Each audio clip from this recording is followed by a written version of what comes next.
Assalamualaikum warahmatullahi wabarakatuh. Saya Fani Andriani, BP 181055-2015. Saya mahasiswi Universitas Andalas Kampus 2, Fakultas Ekonomi Jurusan Manajemen.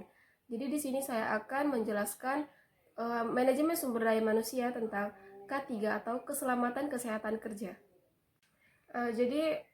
Sebelumnya kita perkenalkan dulu apa itu K3. K3 atau keselamatan kesehatan kerja.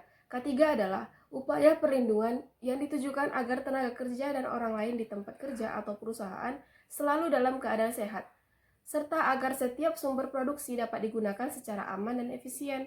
Itu menurut Kepmenaker nomor 463/Men tahun 1993. Program keselamatan dan kesehatan K3 dilaksanakan karena 3 faktor penting. Yang pertama, berdasarkan pri kemanusiaan. Jadi di mana para manajer ini mengutamakan keselamatan para tenaga kerjanya untuk mencegah kecelakaan atau kejadian yang tidak diinginkan. Yang kedua, berdasarkan undang-undang. Undang-undang negara bagian dari undang-undang kota tentang keselamatan dan kesehatan kerja, dan sebagian mereka melanggarnya akan dijatuhi hukuman atau sanksi. Yang ketiga, berdasarkan ekonomi. Alasan ekonomi untuk sadar keselamatan kerja karena biaya kecelakaan itu biasanya relatif lebih tinggi untuk mengurangi peluang-peluang terjadinya kegagalan dari kinerjanya.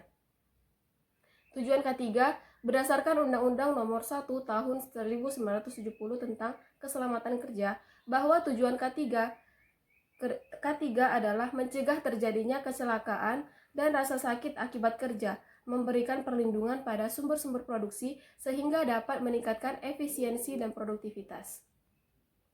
Jadi di K3 ini juga ada aspek dan faktor dan prinsipnya.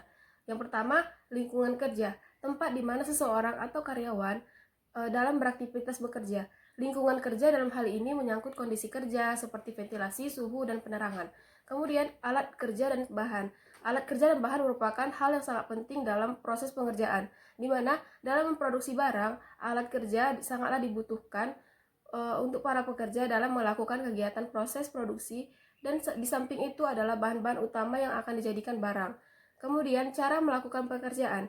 Cara biasanya dilakukan oleh karyawan dalam melakukan suatu aktivitas pekerjaan, misalnya menggunakan peralatan yang sudah tersedia dan pelindung diri secara tepat dan mematuhi peraturan penggunaan peralatan tersebut, dan memahami cara mengoperasikan mesin. Di K3 juga ada faktor-faktor yang mempengaruhi K3, yaitu yang pertama, beban kerja. Beban kerja berupa beban fisik, mental, dan sosial sehingga upaya penempatan disesuai dengan keadaan.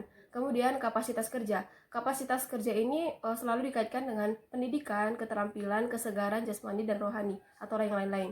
Kemudian lingkungan kerja. Lingkungan kerja ini berkaitan tentang fisik, kimia, biogrid, ekonomik maupun psikososial. Dalam K3 ini memiliki prinsip-prinsip 7.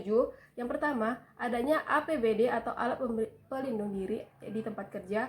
Yang kedua, adanya buku petunjuk penggunaan alat dan atau isyarat bahaya. Yang ketiga, adanya peraturan pembagian tugas dan tanggung jawab. Yang keempat, adanya tempat kerja yang aman sesuai dengan standar SSLK atau syarat-syarat lingkungan kerja. Yang kelima, adanya penunjang kesehatan jasmani dan rohani di tempat kerja. Kemudian adanya sarana dan prasarana yang lengkap di tempat kerja. Dan yang terakhir, adanya kesadaran dalam menjaga keselamatan dan kesehatan kerja.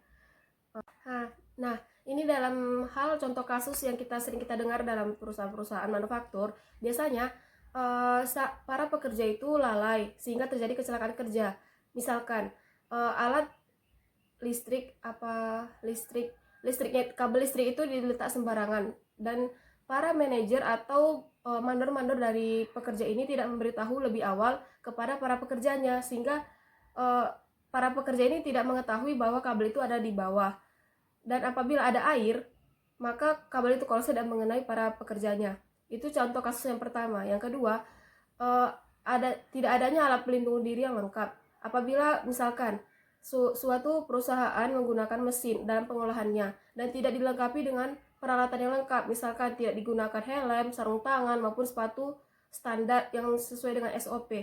Nah, dalam kejadian itu, meskipun kesalahan dalam dalam pengerjaan ini mutlak dari pekerja, tapi tidak menutup kemungkinan itu seluruhnya kesalahan dari pekerjanya. Karena apa? Karena para pemilik perusahaan juga atau mandor-mandornya harus memberikan fasilitas yang memadai untuk pekerjanya agar lebih aman dan efektif.